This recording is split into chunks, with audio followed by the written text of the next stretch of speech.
বাড়ি ফেরার আগেই থেমে গেল পথ। ভিন রাজ্যে দুর্ঘটনায় মৃত্যু ফারাক্কার পরিযায়ী শ্রমিকের। পেটের টানে ভিন রাজ্যে কাজ করতে গিয়ে আর ঘরে ফেরা হলো না ফারাক্কার এক পরিযায়ী শ্রমিকের। মর্মান্তিক দুর্ঘটনায় মৃত্যু হলো তপন বসাক, প্রায় বয়স 50 বছর। বাড়ি মুর্শিদাবাদ জেলার ফারাক্কা ব্লকে বেনিয়াগ্রাম পঞ্চায়েতের অন্তর্গত জাফরগঞ্জ বাজার সংলগ্ন এলাকায়। আকস্মিক এই ঘটনায় এলাকায় নেমে এসেছে গভীর শোকের ছায়া।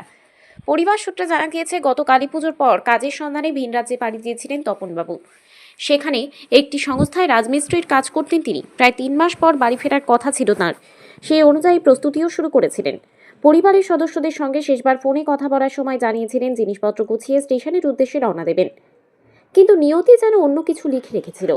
গত মঙ্গলবার বিকেলে কাজ থেকে ফেরার সময় অথবা স্টেশনে যাওয়ার পথে তিনি দুর্ঘটনার কবলে পড়েন বলে প্রাথমিকভাবে জানা গিয়েছে।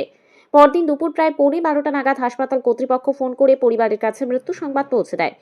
এই আকস্মিক ঘটনায় ভেঙে পড়েছেন তার স্ত্রী অঞ্জনা বসাক ও 2 পুত্র। পরিবারের একমাত্র উপার্জনকারী সদস্যকে হারিয়ে চরম অনিশ্চয়তার মুখে পড়েছে পরিবারটি। মৃতদেহ বাড়িতে ফিরিয়ে আনার জন্য তপনবাবুর দিদির ছেলে ও এক প্রতিবেশী ইতিমধ্যেই রওনা দিয়েছেন। এলাকার বাসিন্দারা গভীর শোক প্রকাশ করেছেন এবং শোক সন্তপ্ত পরিবারের পাশে থাকার আশ্বাস দিয়েছেন। তপন বসাকের অকাল প্রয়াণে ফের একবার পরিযায়ী শ্রমিকদের অনিশ্চিত জীবনের কঠিন বাস্তবতাই সামনে এনে দিল। কালী পুজোর পরে গেছে, প্রায় 3 মাস। 3 মাসের বেশি হয়ে গেছে। কি কাজ করতেন? ওখানে কোম্পানিতে করতে, কি কাজ করতেন? মিস্ত্রি। রাজমিস্ত্রি? হ্যাঁ, এখন তো কিছু বলতে পারছি না। এখন তো যুগি থেকে বার হয়ে আমাকে ফোন করলো যে কি আমি সব গুছাচ্ছি, আমি এখনই যাব স্টেশনে। স্টেশন না যেতে যেতে এখন দুর্ঘটনা আগেই হয়ে গেছে। যে কালকে 12টার সময় ফোন করেছে হসপিটাল থেকে, আইসি করেছে, যে কি ডাক্তার করেছে যে আমার ছেলেটা ধরেছে। তো ছেলে বলছে যে কি কে আছে, তো বলছে যে কি হিন্দিতে কথা বলছে যে তোমার পাপা হসপিটালে ভর্তি আছে। একটা লোক ভেজে ভাষাতে বলছে।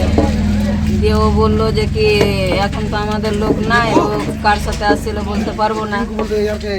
ওই বলে দিয়ে এখন কার সাথে আসছিল তাও বলতে পারবো না, কখন কি ঘটনা হয়েছে তাও বলতে পারবো না। নাকি বাড়ি আসছিলেন? হ্যাঁ, বাড়ি ফারাক্কায় আসছিলেন। ঘটনা পরশুই হয়েছে, সন্ধ্যা 6টায় হলো কি 5টায় হয়েছে বলতে পারবো না। 3টাতে 3:30টায় বার হয়ে গেছিল ওখানে কাজের গোড়া থেকে। জানতে পারলাম 12:15টার সময় ফোন করেছে হসপিটাল থেকে। দুপুর 12:15টায়? হ্যাঁ, ঘটনা হয়েছে, কেউ তো জানে না। ওখান হ্যাঁ, আসছে। নিয়ে আসছি। কেউ? আর দিদির ছেলে আছে আর একটা পাশের বাড়ির 2জন, মানে 2জন নিয়ে আসছে। তখন বসা দুটো ছেলে? 2 ছেলে। অঞ্জনা বসা। আপনার স্ত্রী?